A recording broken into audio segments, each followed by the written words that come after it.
Hello my friends, it's a sad day in Sweden today. It's actually snowing. It's only October, but it's snowing. My goal today is to make you understand when you want to change from a slice to a draw, you need to start with the curve of the golf ball. Because if we should have any chance of then changing the swing path, we first need to see a new curve on the ball.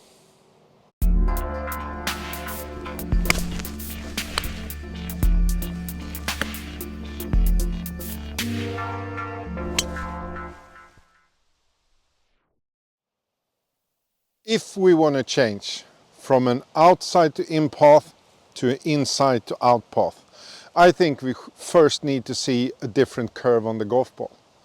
Because if I still have a slice curve, the ball is slicing out. It will feel so bad to swing more out. Because then I will start the ball out and the slice curve will give it more spin out in the woods. When I started working as an instructor, everyone said you need to fix the path of your students. Yes, of course I do. But when I met people and I asked them, I gave them homework to start working on the path, nothing really happened because they didn't get acceptance from the brain to do it.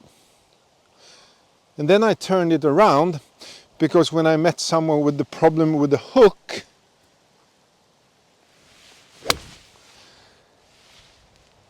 almost all of them were swinging from the inside and out. Because if the ball is curving too much or that way, it feels good to swing out, to start the ball out. So what do we need to do to find a new curve on the golf ball?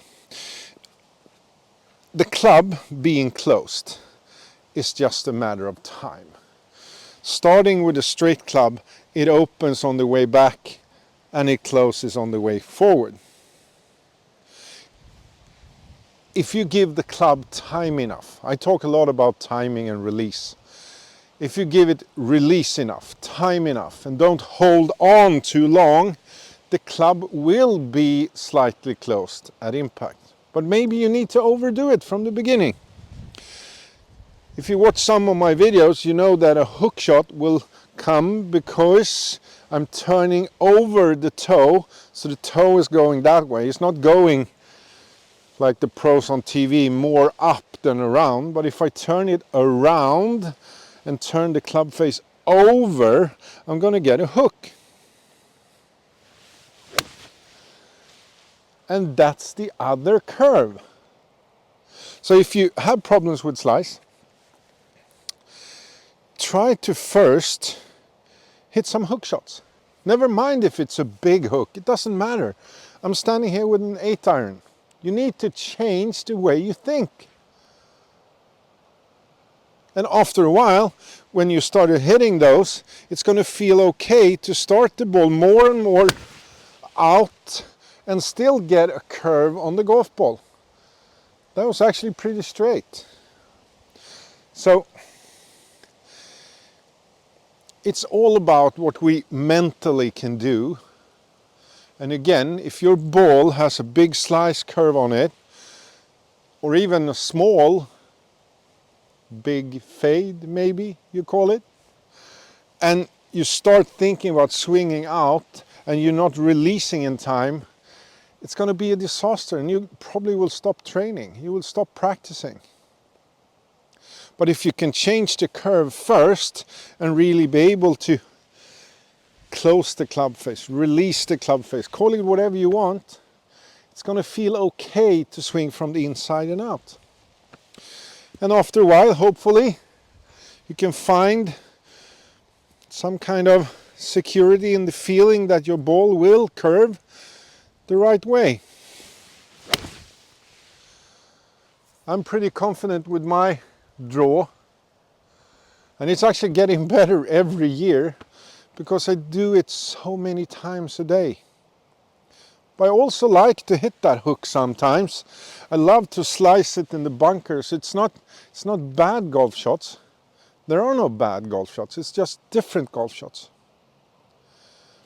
Also remember, when you see tips from the pros, 90% of the pros have problem with a club face being too closed, and 90% of the amateur golfers have a problem with the club face being too open.